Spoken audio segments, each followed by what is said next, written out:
अपने परम मित्र एवं संरक्षक दुर्योधन का या अपने सौतेले भ्राता पांडवों का?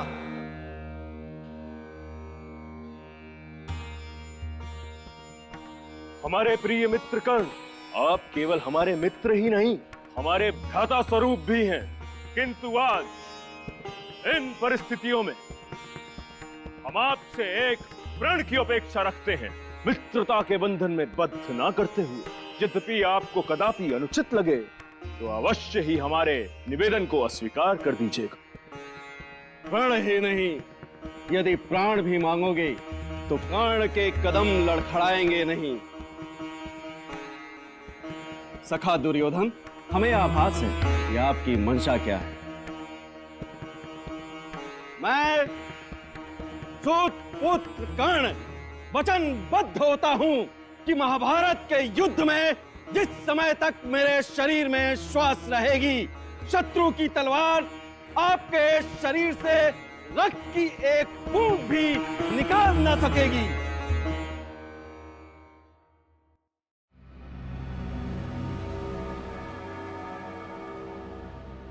सर, इस गांव वाले ने फोन करके मुझे बताया कि यहाँ पे एक लाश गिरी है।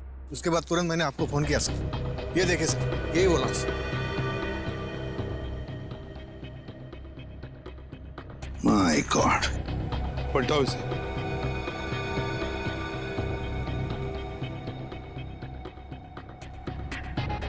सर, ये तो रूहान है।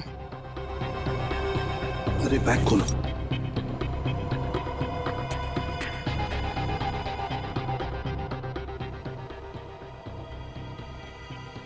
देखो कोई गहने हैं क्या इसके पास, अच्छी तरह से चेक करो।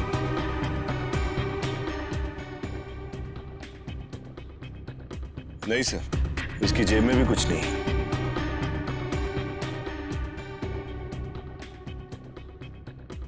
सर, ये देखिए, हाँ। रूहान के गले पर बिल्कुल वैसा ही निशान है जैसा शालिनी के गले पर था। सर, वो काला बैग भी कहीं नजर नहीं आ रहा है। वही तो, काला बैग भी नहीं, गहनों का नामो निशान नहीं। इसका मतलब है रूहान का खून उन गहनों के लिए ही किया गया है, और जिसने भी ये खून किया है बड़ी बेरहमी से पॉलिथीन बैग में उसकी लाश को डाल दिया है। किसने किया होगा रिहान का खून? कहीं वो लाल स्कर्ट और सफेद शर्ट वाली लड़की तो नहीं? जरूर उसी लड़की ने खून किया है रूहान का। और है कौन ये लड़की, लाल स्कर्ट और सफेद शर्ट वाली?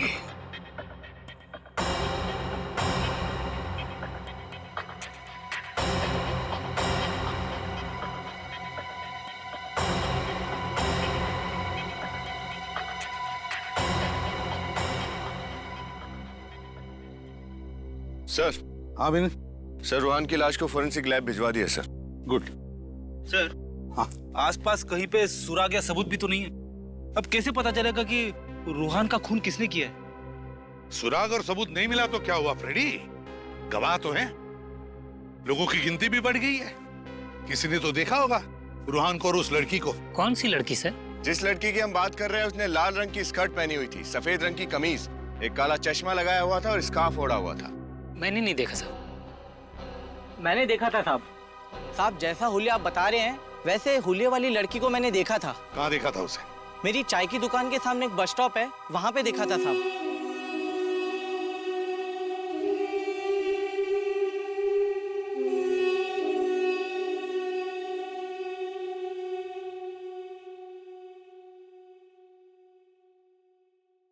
एक फोन करना था। लोकल का 5 और एसटीडी का 10 रुपया 1 मिनट का। ठीक है।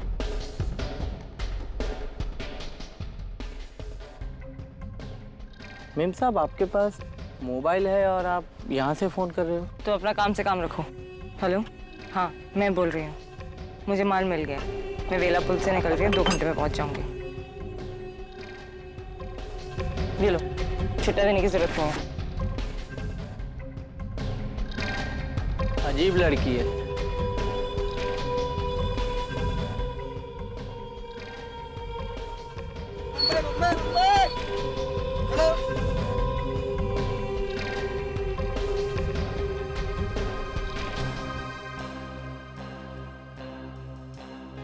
मुंबई जाने वाली बस में बैठी? हाँ साहब, मुंबई जाने वाली बस ही थी। यही लड़की है, इसी ने रुहान का खून किया है, इसी लड़की ने। फोन पे माल की बात कर रही थी, इसका मतलब वो गहने भी उसी के पास है। लेकिन एक बात समझ में नहीं आई सर। क्या? यहाँ से मुंबई का रास्ता करीब 4 घंटे का है, लेकिन उसने फोन पर कहा कि वो 2 घंटे में पहुंच रही है। अच्छा, मुंबई 4 घंटे की दूरी पर, और उसने फोन पर कहा कि वो 2 घंटे में पहुंच जाएगी। फ्रेडी, पता लगाओ यहाँ से, मतलब वेलापुर से 2 घंटे की आसपास कितने शहर या गांव है। जल्दी। Yes sir. अच्छा, हमें तुम्हारी मदद चाहिए। तुम्हें उस लड़की के बारे में जो कुछ भी याद है, वो दिखती कैसे, वो हमें बताओ, हम उसका चेहरा बना देंगे। हाँ, मदद करोगे? जी साहब। और एक बात बताओ, जब वो फोन पर बात कर रही थी तब वो कुछ लिख रही थी ना कागज पर, तो क्या तुमने देखा वो क्या लिख रही थी? सर वो कागज पर कुछ फूल बना रही थी। फूल बना रही थी? Okay thanks sir. हाँ, वेलापुर से 2 घंटे पे सिरखपुर है। सिरखपुर? क्या फ्रेडी, क्या कहा तुमने? सिरखपुर? हाँ सर। सिरखपुर? अरे यही तो वो जगह है जहां पर इस नाटक मंडली का अगला शो है, कला भवन नाटक मंडली का। सिरखपुर। मगर सर, अगर ये लड़की सीरकपुर जाने वाली थी तो उसने मुंबई जाने वाली बस क्यों ली? यही तो, ये लड़की बड़ी खड़बड़ है, बड़ी चालाक है। इसे पकड़ने के लिए जाल रचना पड़ेगा। कला भवन नाटक मंडली का नाटक। परंतु अर्जुन एवं युधिष्ठिर को इस बात का ज्ञान नहीं था कि उनकी मातृभूमि अब रणभूमि में बदलने वाली थी। उनके अनुज दुर्योधन तथा दुशासन के हृदय एवं दिमाग पर दुष्टता के भयंकर मेघ छाए हुए थे। उनके हृदय में ईर्ष्या, लालच और स्वार्थ का विष प्रवेश करवा चुके थे शकुनी मामा। ओ बारा,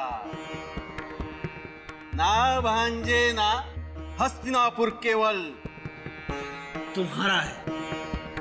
त्रिशंकु समान अवस्था हो चुकी थी भीष्म पिता की। एक दिशा में कौरव और द्वितीय दिशा में पांडव। केंद्र में संकटमय परिस्थिति में था उनका हस्तिनापुर, परंतु समय के चक्र को कौन रोक पाया है? पुत्र दुर्योधन, हस्तिनापुर की सुरक्षा एवं सुख समृद्धि का उत्तरदायित्व मेरे इन बूढ़े कंधों पर है। इन्हें मलिन देह के बोझ तले ना दबाओ। पांडवों ने वचन के अनुसार 13 वर्ष अज्ञातवास में व्यतीत किए हैं। अब समय आ गया है कि तुम भी अपने वचन का पालन करो। ना भांजे ना, चौपड़ में फेंके हुए पासे और मुख से निकला हुआ शब्द अमूल्य होता है। भावनाओं में विलीन होकर आज का समय मत गंवाओ पुत्र। हस्तिनापुर के सिंहासन पे तुम्हारा जन्म सिद्ध अधिकार है, केवल तुम्हारा। समझ रहे हो ना? मैं तो समझ रहा हूं मामा श्री, किंतु ये पितामह इस बात को नहीं समझ पा रहे। पितामह मेरे शब्द कर्ण प्रिय नहीं, किंतु सत्य अवश्य हैं। अर्जुन, हस्तिनापुर का सिंहासन तो दूर, हस्तिनापुर की मिट्टी पर भी तुम पांडवों का कोई अधिकार नहीं। दुर्योधन, हस्तिनापुर पर केवल पांडवों का अधिकार है, केवल पांडवों का। पौ बारा, पितामह अपने प्रिय अर्जुन को स्मरण करा दें। 13 वर्ष पूर्व चौपड़ की बाजी में हस्तिनापुर तो क्या, वो अपनी धर्म पत्नी को भी हार चुके थे। अपने ज्येष्ठ भ्राता की जंघा पर आसन ग्रहण कराने के लिए जब द्रौपदी को केश से खींचकर इस राज दरबार में लाया गया था, उस क्षण भिक्षुक जैसी अवस्था थी आप लोगों की। ऐसा व्यतीत होता है कि वो क्षण आपके चित्त से उतर गए। दुर्योधन, तुम तो ऐसे कठोर हृदय के नाते यह अवश्य किसी मलिन विचारधारा वाले व्यक्ति की संगत का असर है। तुम दोनों मेरे अनुज हो, प्रिय हो मेरे, आपस में बैर करना उचित ना होगा। मैं हाथ जोड़कर यह विनती करता हूं कि हस्तिनापुर के 5 गांव हमें सुपुर्द कर दो।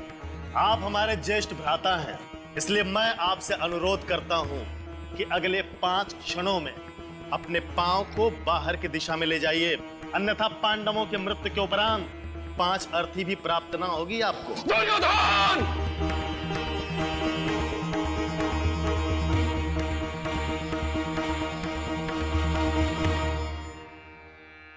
अर्जुन को तो गुस्सा आ गया पापा, अब क्या होगा? अब युद्ध होगा, युद्ध। महायुद्ध। तुम अपनी सीमा पार करके अपनी मृत्यु को न्योता दे रहे हो। ना अर्जुन ना, अपने क्रोध पर संयम रखो। नहीं भ्राताश्री नहीं, ये समय संयम रखने का नहीं है, आक्रमण करने का है। आप केवल अनुमति दीजिए। सुनो द्रोणाचार्य के प्रिय शिष्य अर्जुन, तुम अपने ये बाण और अपने भ्राताओं के साथ मुझसे युद्ध करोगे। तुम्हारे पास सेना का बल अवश्य है दुर्योधन, किंतु मेरे पास आत्मबल है। तुम्हारी मृत्यु तो निश्चित है, निश्चित। कार ने तुम्हारी बुद्धि को भ्रष्ट कर दिया पुत्र। नाश काल विपरीत बुद्धि। युद्ध युद्ध युद्ध, आक्रमण! तत्पश्चात हस्तिनापुर की धरती पर कटौता के बीज बोए गए और शत्रुता की फसल काटी गई। अतः श्री महाभारत कथा।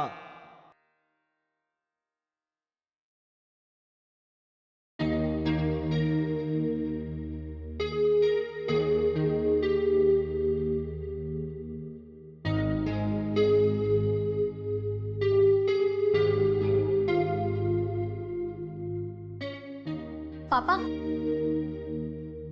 बात कर ही लेते हैं। हाँ चलो, जैसी तुम्हारी मर्जी। आखिरी शादी तो तुम्हारी है ना।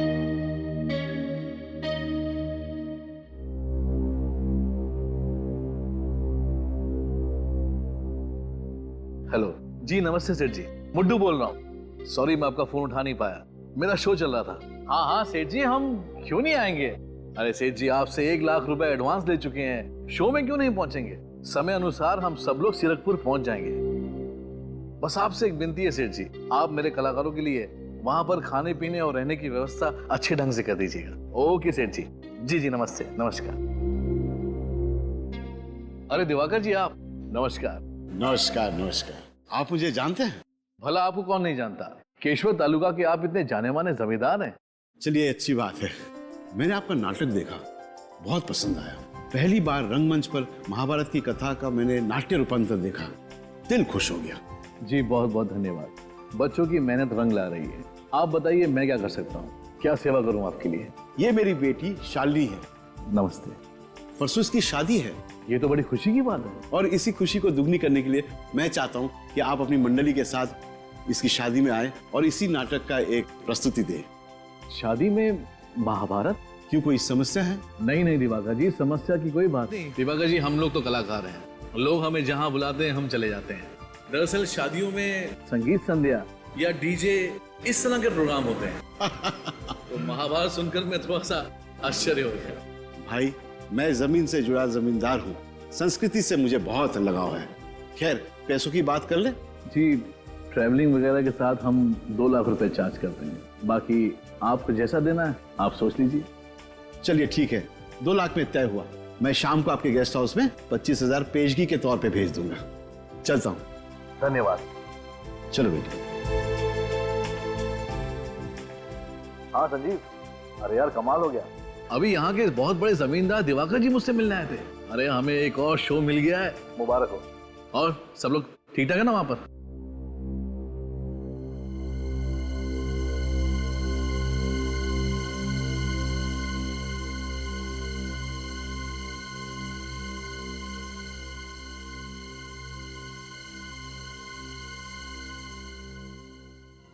देखो, मैं तुमसे पहले भी कह चुका हूं और फिर से कह रहा हूं, ये सब काम अब मुझसे नहीं होगा।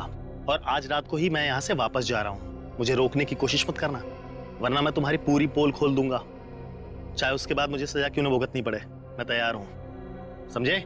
समझ गया। तुम्हारे जैसे होनहार कलाकार को मैं खोना तो नहीं चाहता, मगर क्या करूं, जाने वाले को कौन रोक सका है। मतलब क्या तुम्हारा? दुर्योधन का वध वैसे तो भीम ने किया था, मगर अफसोस ये काम अब मुझे करना पड़ रहा है। पिता के लाश ठिकाने लगा दो।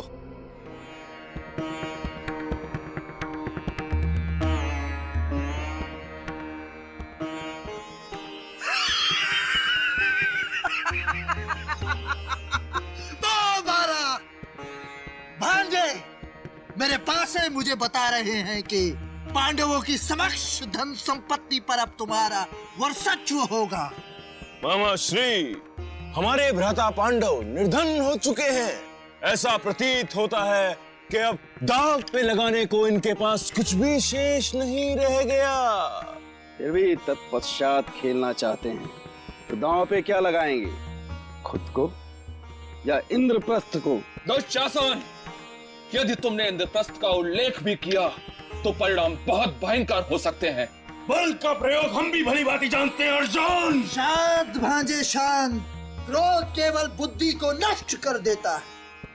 पांडव परिस्थिति वश विचलित हो गए हैं, इन्हें क्षमा कर दो। युधिष्ठिर पुत्र, यदि तुम चौपड़ के खेल को छोड़कर जाना चाहो तो तुम अवश्य जा सकते हो, किंतु यदि तुम हारे हुए राजपाट को पुनः प्राप्त करना चाहते हो तो तुम इंद्रप्रस्थ को दांव पर लगा सकते हो।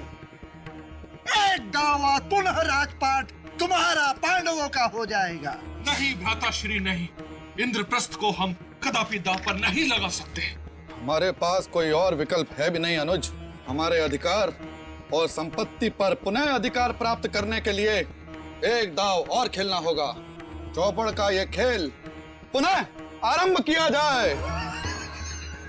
इस बार दाव पर क्या लगाओगे पुत्र युधिष्ठिर? दाव पे मैं इंद्रप्रस्थ लगाता हूँ।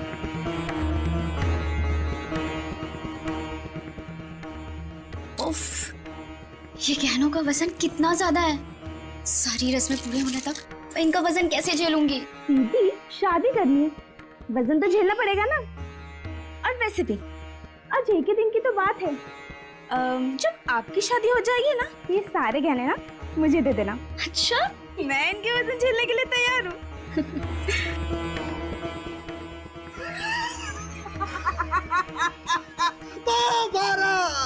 हम जीते पांजे। इंद्रप्रस्थ भी गया, अब दांव पे क्या लगाएंगे भ्राता से? द्रौपदी को? दुशासन,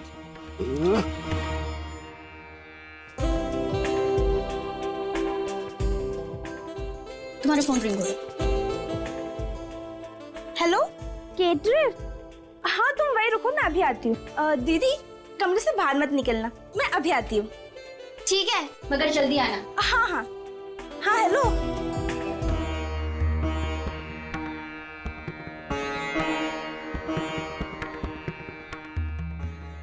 क्या बात है दिवाकर जी, अतिथियों का स्वागत इस तरीके से करेंगे? जी बिल्कुल, वेशभूषा, लाइट, सेटिंग सब कुछ एकदम परफेक्ट है। ऐसा लगता है कि मानो हम लोग सचमुच हस्तिनापुर में आ गए हैं। कितना अद्भुत है ये सब। हाँ, कि जो भी चीज कम पड़ रही है ना, आप मुझे पहले बता दीजिए, बाद में मुझे कोई प्रॉब्लम नहीं चाहिए। हाँ अच्छा, स्वीट्स और अरे लेकिन वो तो मंगवाया था ना मैंने। अच्छा अच्छा, मेरी प्यारी बेटी शालिनी की शादी है, उसे यादगार जो बनाना है जी। और फिर जमाई राजा मैं और उनके माता पिता 2 घंटे में पहुंचेंगे केशवर। तो मैंने सोचा मेहमानों के लिए कुछ अलग तरीके का इंतजाम किया जाए। बुद्धू साहब जी, बहुत बहुत धन्यवाद। जी बहुत बहुत शुक्रिया, बहुत बहुत शुक्रिया। आप लोगों से निवेदन है, कृपया भोजन के लिए पधारें। आइए। अरे छोटी, तुम इधर? मैं शालिनी दीदी के साथ ही थी, मगर मुझे केटरर का फोन आया, उससे बात करने में बाहर निकली तो उसने कहा कि उसने मुझे फोन ही नहीं किया। इसका मतलब शालिनी, चलो चलो।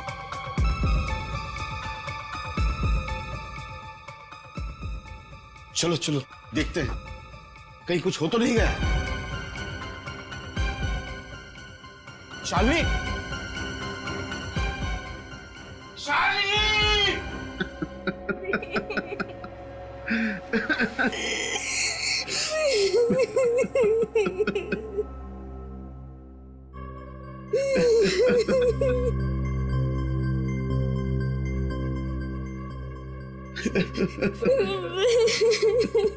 खून की उंगलियों के निशान, इस कांच को उसने कट करके अंदर आया है वो। एक गहना नहीं छोड़ा उसने शालिनी के बदन पर का भी, और ना अलमारी में जितने गहने थे वो भी, सारे के सारे लूट कर गया। सर खूनी पूरी प्लानिंग के साथ आया था।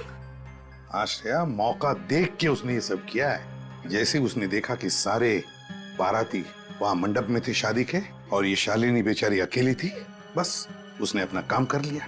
लेकिन सर शालिनी के गले पर ये जो निशान है, ये निशान कैसे बना? ये तो बड़ा अजीब सा निशान।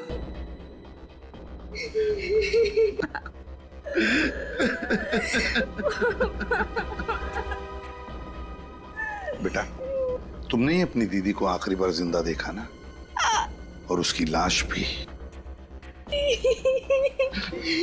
उसको पैसे और गहने चाहिए था तो मुझसे मांग लेता, मेरी जान ले लेता था। मेरी मासूम बच्ची को क्यों मार डाला? मेरी बेटी ने उस खूनी का क्या बिगाड़ा था? दिवाकर जी, मैं आपसे वादा करता हूँ कि जिसने भी ये किया है ना, उसे हम ढूंढ निकालेंगे, छोड़ेंगे नहीं उसे, कड़ी से कड़ी सजा दिलाएंगे।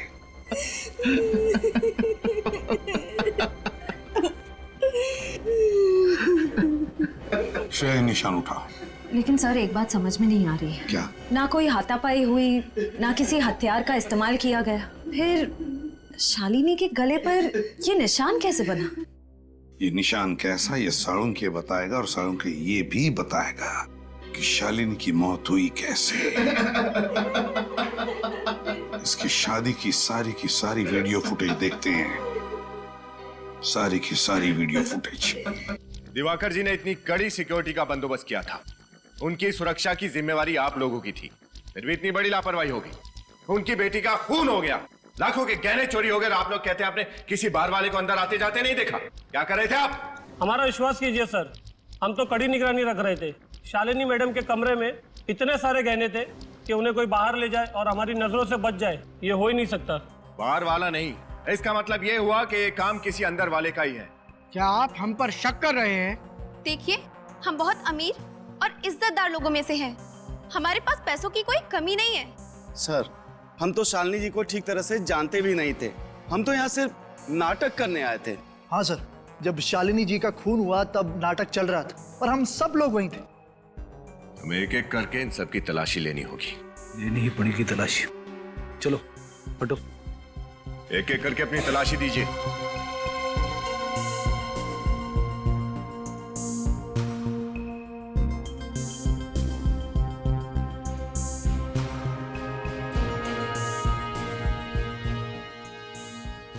हाथ नीचे, सीधे खड़े हो। पर्स दिखाइए।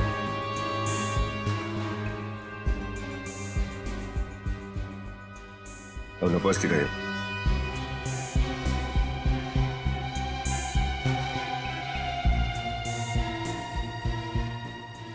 किसी के पास भी कुछ नहीं है। ये गहने गए कहाँ? शालिनी का खून किसने किया? मामला उलझता ही जा रहा है। सीआईडी वाले तहकीकात करने आए हुए हैं। अब सुबह तक यही इंतजार करना होगा। खतरा है, लेकिन कोई ना कोई रास्ता तो होगा। वक्त निकलता जा रहा है। श्रेय, शुरू करो। सर,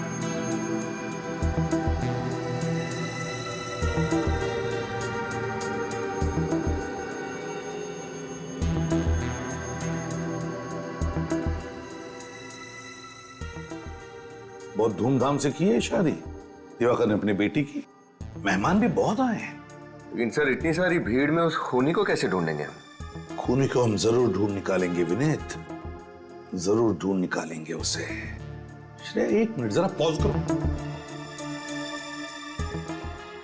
ये जो आदमी पीछे खड़ा है, चुप कर क्यों खड़ा है? ये लगता है किसी पे नजर रख रहा है, मगर किस पर? कौन हो सकता है ये?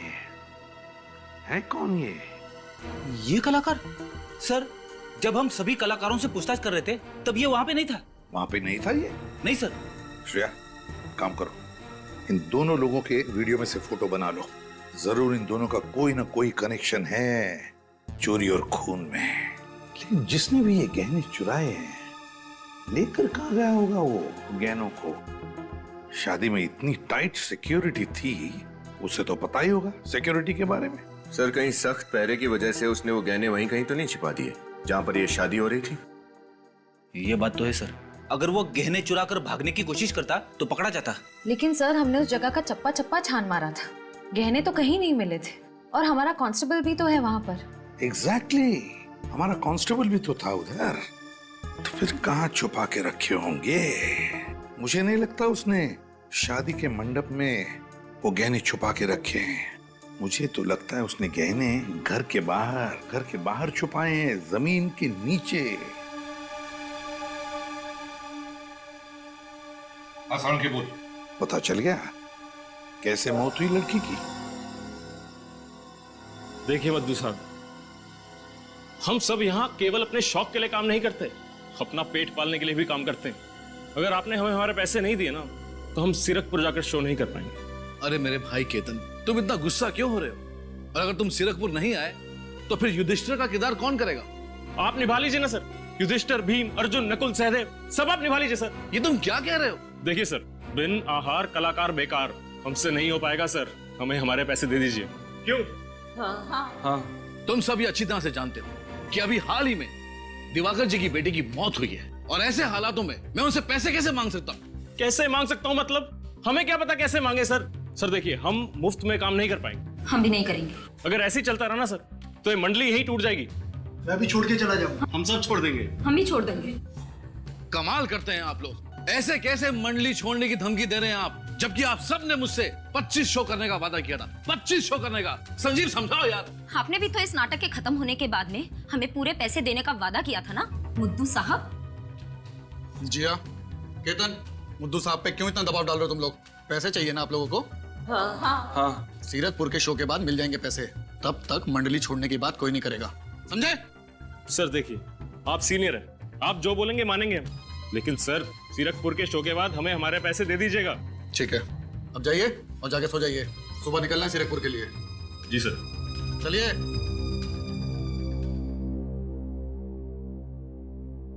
Thank you Sanjeev. ये सब लोग सिर्फ तुम्हारी बात सुनते हैं। आज के बाद तुम ही इन सबको संभालो। और हाँ, उस दिनेश को भी पता नहीं बिना बताए वो कहाँ गायब हो गया। कोशिश कर रहा हूं मैं। जाओ तुम भी सो जाओ। Good night. Good night.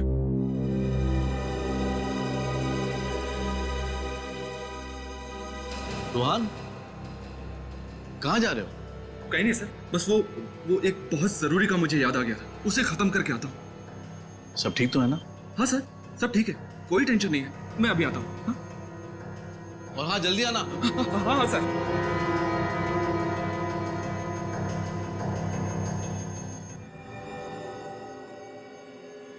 हाँ सोलंकी, क्या पता चला इसकी मौत के बारे में? बॉस, इस एक्सरे को जरा गौर से देखो। ये शालिनी के गले का एक्सरे है। सोलंकी, यार यहाँ पर क्या है? ये कुछ तो है इधर। एग्जैक्टली। इसके गले पर चोट लगी, जिसकी वजह से इसके गले के आसपास की मांसपेशियां फट गई। सर, सिर्फ गला घुटने की वजह से किसी इंसान की ऐसी हालत हो सकती है? नहीं, सिर्फ गला घोटने की वजह से नहीं, कुछ और ही चक्कर है ना? बिल्कुल बॉस। इसके गले पर एक हल्की सी चोट का निशान है। इसी जगह पर इसके कंठ पर खूनी ने वार किया, जिसकी वजह से इसकी नस दब गई और कुछ ही सेकंड में इसकी मौत हो गई। तो क्या सर खूनी ने इसके गले पर मुक्का मारा या किसी भारी चीज से वार किया? नहीं श्रेया, अगर खूनी ने इसके गले पर किसी भारी चीज से या किसी नुकीली चीज से वार किया होता बॉस, तो इसका गला बुरी तरह से कट जाता, बहुत बड़ा जख्म बन जाता। लेकिन यहाँ इसके गले पर तो ऐसा कुछ नहीं है। सोलंकी, अब पहेलियां बुझाना बंद कर और बता क्या हुआ है। ठीक, बताता हूँ क्या हुआ। ये रूमाल, इस रूमाल की वजह से इस शालिनी की मौत हुई है। रुमाल से? हाँ। सर, रुमाल से कैसे किसी का खून हो सकता है? मैं बताता हूँ कैसे हो सकती है। इस रूमाल पे मैंने पत्थर रख दिया और इसे ऐसे बंद करके जोर से घुमाया। इतनी जोर से घुमाया कि इसके अंदर की चीज सीधी जाकर के सामने वाले के कंठ पर लगी। इतनी जोर से कि उसके गले की नस दब गई। नस दब जाने की वजह से उसके दिमाग में ऑक्सीजन का पहुंचना बंद हो गया और ऑक्सीजन की कमी की वजह से उसकी मौत हो गई। यही सब कुछ हुआ इस शालिनी के साथ। बस ये एक बहुत पुरानी तरकीब है जिसका इस्तेमाल चोर किया करते थे किसी की हत्या करने के लिए। कमाल है सर, ना खून खराबा ना कोई हाथापाई और एक ही पल में इंसान की मौत। खून करने का पुराने जमाने का तरीका नए जमाने में। खूनी चाकू से वार कर सकता था, गोली चला सकता था, पर उसने इतनी पुरानी तरकीब का इस्तेमाल किया, क्यों? कोई तो वजह जरूर है श्रेया, कोई तो वजह जरूर है। सर की उंगलियों के निशानों के बारे में क्या पता चला जिन पर खून लगा हुआ था? एक मिनट। बॉस, ये जो निशान है दरअसल ये खून नहीं है। खून के निशान नहीं है? नहीं। मतलब? ये सिंदूर है। ये निशान सिंदूर के हैं? तो क्या खूनी हाथों पर सिंदूर लगा के गया था खून करने के लिए? सर हो सकता है कि खूनी कोई औरत हो, क्योंकि कोई आदमी भला अपने हाथों पर सिंदूर क्यों लगाएगा? लगाएगा, कोई आदमी अपने हाथों पर सिंदूर जरूर लगाएगा। याद करो वो वीडियो, शालिनी की शादी का वीडियो। दुशासन!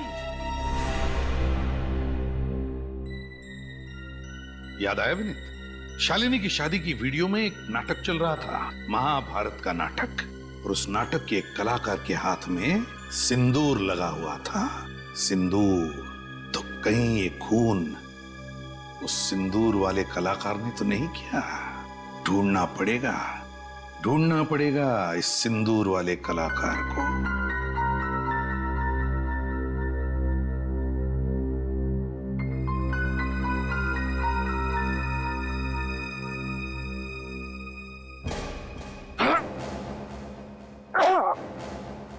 माफ कीजिए कांस्टेबल साहब, लगी तो नहीं?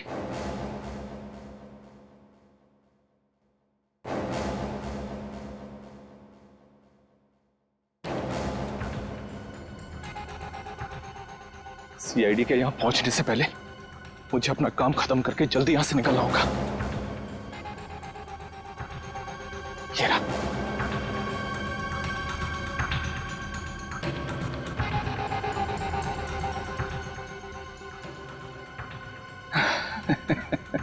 मजे आ गए, जिंदगी भर के लिए गरीबी से छुटकारा मिल गया।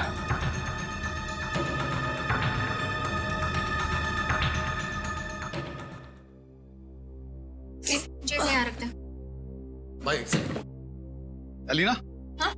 सब तैयार है? हाँ, सब तैयार है। गाड़ी भी आती ही होगी हमें ले जाने के लिए। 9 बजे तक पहुंच जाएंगे हम लोग। संजीव, अरे यार संजीव, बचा ले मुझे यार। क्या हुआ? अरे वो रूहान एन वक्त पे वो हमारे साथ ऐसे कैसे कर सकता है? अरे ठीक से बताइए ना मुद्दू साहब, क्या किया रूहान ने? ब्लड प्रेशर बढ़ा दिया मेरा। उसकी हिम्मत तो देखो, सुबह 5 बजे मुझे फोन करके बोलता है कि मुद्दू साहब बस अब मैं जा रहा हूँ, वापस कभी नहीं आऊंगा। भला ये कोई बात हुई? मतलब ये कि रूहान ने भी हमारी नाटक मंडली छोड़ दी? हाँ संजीव, ये सब क्या हो रहा है?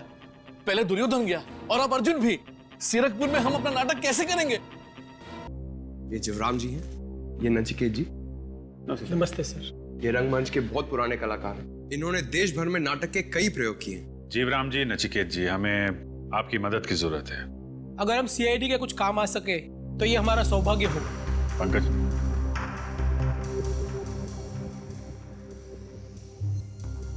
आप लोग ये फोटो देखिए, इसके बारे में क्या जानते हैं आप लोग?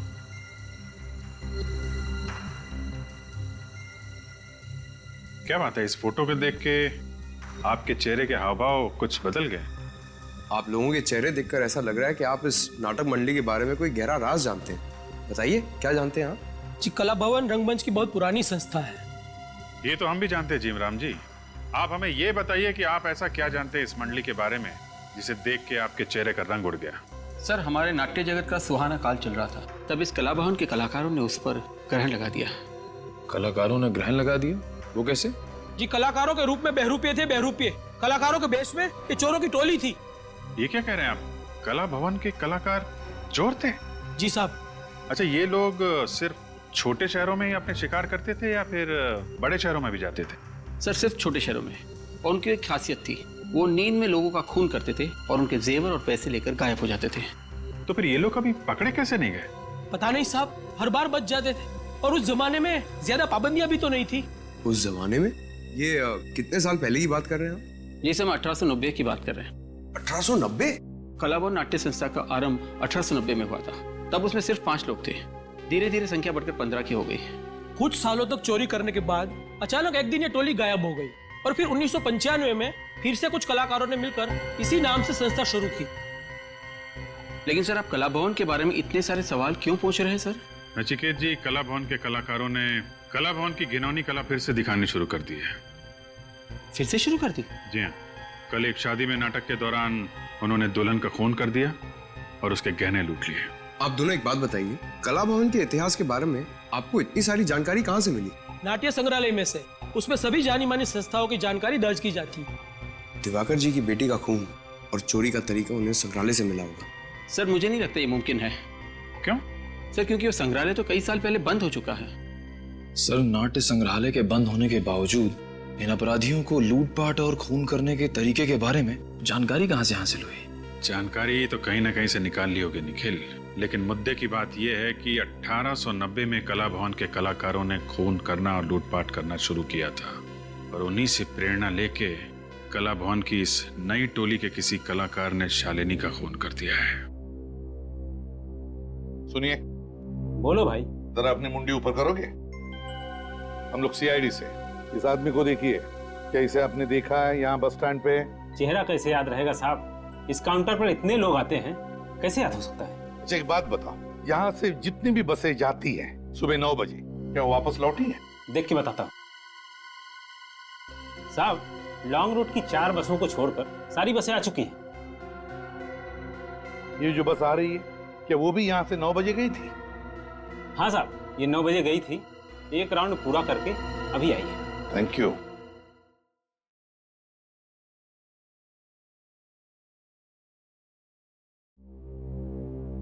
रुको। अरे क्या चाहिए आपको? कौन है आप लोग? हम लोग सीआईडी से। एक बात बताओ, इस आदमी को जानते हो? जी साहब। साहब ये तो वही आदमी है जो उस लड़की के साथ था। लड़की? कौन लड़की? कुछ बता सकते हो उसके बारे में? हाँ साहब। साहब उसने लाल रंग की स्कर्ट पहनी हुई थी, व्हाइट शर्ट, बड़ा सा चश्मा लगाया हुआ था, स्कार्फ और पाँव में लंबी एड़ी वाला सैंडल था साहब, जैसे वो शहर की लड़कियां पहनती है ना साहब, वैसा।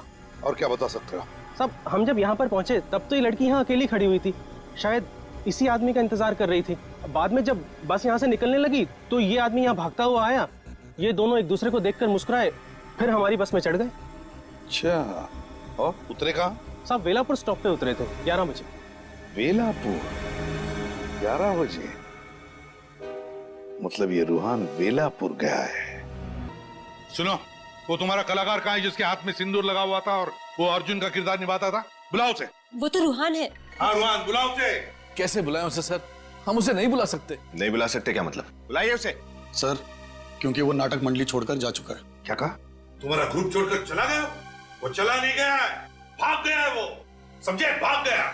सर लगता है इस रूहान ने ही शालिनी का खून किया है और उसके गहने भी चुराए। रूहान का कमरा कहाँ है? आइए सर, ये कमरा है रूहान का। अच्छा, ये रोहन का कमरा है? जी सर। उसका कोई रूम पार्टनर था क्या? कोई रहता था उसके साथ इस कमरे में? कोई नहीं सर, रोहान यहाँ पर अकेले रहता था। रोहन अकेले ही रहता था? ठीक है, कमरे को अच्छी तरह से छान मारो, एक एक कोना। विनीत, इससे बाथरूम चेक करो। Yes sir.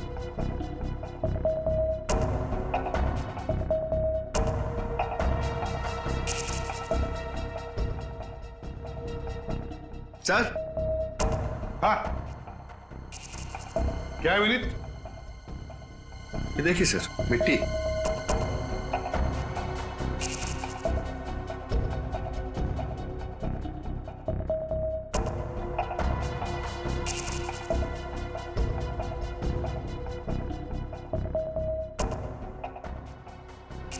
मिट्टी का पानी? ये क्या? ये तो कीचड़ है। बेसिन में तो पानी है ही नहीं। क्या बीच में पानी गया था क्या? जी सर, थोड़ी देर के लिए बंद था। पानी बंद हुआ था, इसका मतलब है रूहान बाहर से आया था, शायद गार्डन में से, हाथ पैर धोने के लिए। गार्डन में से मतलब समझ गए तुम लोग? Yes sir. एक बात तो पक्की है, रूहान ने वो गहने वहीं बागीचे में छिपाए हैं। हाँ, बगीचे में, जमीन के नीचे। लेकिन अब तक वो गहने ले नहीं जा सका होगा। हमारा कांस्टेबल जो तैनात है वहां पर।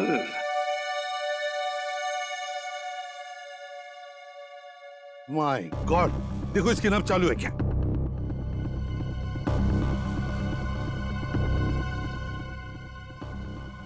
जिंदा है सर। एम्बुलेंस बुलाओ जल्दी। जिसका डर था वही हुआ है। गार्डन की तरफ चलो।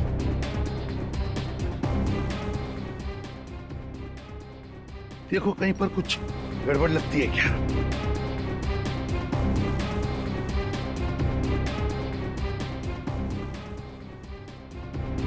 जूतों के निशान, ये क्या? यहां भी है। ये देखो इस तरफ जा रहे हैं। ये देखो, देखा वहां पर मिट्टी खुदी हुई है। अब देखते हैं।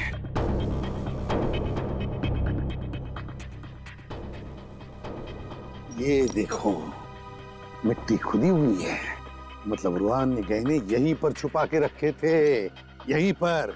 फिर गहने उठाए और भाग गया, हमारे कांस्टेबल को बेहोश करके। वो देखो क्या चमक रहा है, जरा देखो श्रेया।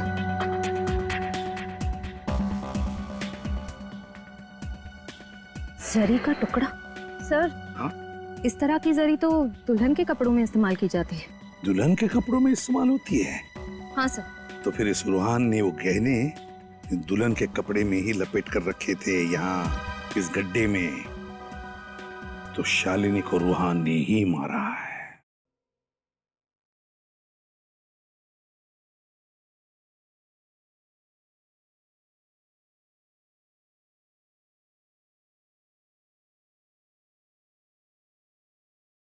चलो भाई, पहुंच गए सीरकपुर। और ये रहा हमारा डाक बंगला। आ जाओ भाई सब लोग। मुद्दू साहब, पता नहीं हमारी नाटक मंडली को किसकी बुरी नजर लग गई है। ये दिनेश अचानक गायब हो गया, और ये रूहान, चोरी और कत्ल का इल्जाम है उस पर। सीआईडी भी ढूंढ रही है। क्या होगा हमारे नाटक का? अब किसी ने सपने में भी तो नहीं सोचा था ना कि रूहान एक अपराधी निकलेगा। देखो भाई, केशवर में जो कुछ हुआ उसे भूल के अपने काम पे ध्यान दो। रात गई बात गई। लेकिन हाँ संजीव भाई, आज रात में जो 7 बजे का शो है उसका क्या होगा? तो क्या होगा? लाइट, साउंड और स्टेज की जिम्मेदारी हमारी है, और उसे हम अच्छे से निभाएंगे। क्यों? और जगह भी चेक कराएंगे। लेकिन हाँ मुद्दू साहब, बतौर मैनेजर की जिम्मेदारी तो आपको अच्छे से निभाइए। मुद्दू साहब, एक ही कलाकार क्या अर्जुन भी बनेगा और शकुनी भी? अरे अपने साथ साथ आप हमारा भी मुंह काला कराएंगे। कम से कम कलाकार का तो इंतजाम करके दीजिए। अरे यार, संजीव कलाकार है, कोई भाजी तरकारी नहीं कि मार्केट गए और पाव किलो और किलो के हिसाब से ले आए। मैं कोशिश कर रहा हूँ ना यार। चल आओ सब आओ। सर, इस किट्टू पाने वाले को पूछ के देते हैं, शायद इसे कुछ पता हो। जी कहिए साहब, हमारा ही नाम किट्टू है। हम लोग सीआईडी से हैं। सीआईडी? हाँ सीआईडी। इस फोटो को ध्यान से देखो और बताओ, इस आदमी को देखा है कहीं? इसका नाम रूहान है। इसे आखिरी बार नीले रंग की पैंट और हरे रंग की कमीज में देखा गया था। तो बताओ, क्या तुमने इस आदमी को देखा है? क्या तुम जानते हो इसे? हाँ साहब, इस आदमी को कैसे नहीं पहचानूंगा मैं, जानता हूँ मैं इसे। कहाँ देखा? साहब आज ही देखा है। कितने बजे? आज सुबह ही, यही कोई लगभग 9 बजे आया था साहब। 9 बजे? जी हाँ 9 बजे। तुम्हें तो पता ही होगा ना, तुम्हारे यहाँ के जमींदार दिवाकर जी की बेटी का खून हुआ। जी हाँ मुझे मालूम है। तो हमें इस आदमी पर शक है कि उनकी बेटी का खून इसने किया है। इस आदमी ने खून किया है? हाँ। क्या तुमने इसे अकेले ही देखा या फिर इसके साथ कोई और भी था? नहीं साहब, वो तो अकेला ही था। और क्या बता सकते हो इस आदमी के बारे में? हाँ साहब, उसने मुझसे पूछा था कि केशवर बस स्टॉप से सबसे पहली बस कितने बजे निकलेगी। केशवर बस स्टॉप, पहली बस? इतने सारे लोग तुम्हारे यहाँ पर आते होंगे खरीदारी करने के लिए, ये रूहान ही तुम्हारे दिमाग में कैसे बैठ गया? याद कैसे नहीं रहेगा साहब, वो आदमी बहुत ही अजीब था। मतलब? देखिए साहब, उसकी वजह से मेरे यहाँ पे चोट भी लगी है। ये चोट कैसे लगी तुम्हें? क्या उसने तुम्हें मारा था? नहीं साहब, मारा तो नहीं था। तो फिर कैसे लगी? जब आखिरी बार आया तब। ये लो साहब। अरे ऐसे क्या चिल्ला रहे हो? हाथ पे लगा है, गर्दन पे नहीं लगा है। अगर गर्दन पे लगता ना तो तुम्हारी मौत भी हो सकती थी। ये तो बहुत ही खतरनाक है। 15 मिनट में बस स्टॉप से पहली बस मिल जाएगी आपको। ठीक 6 बजे निकलती है बस। हाँ हाँ शुक्रिया शुक्रिया, जा रहा हूँ। और हाँ, शुक्र मनाओ कि जा रहा हूँ, वापस लौट के नहीं आऊंगा, वरना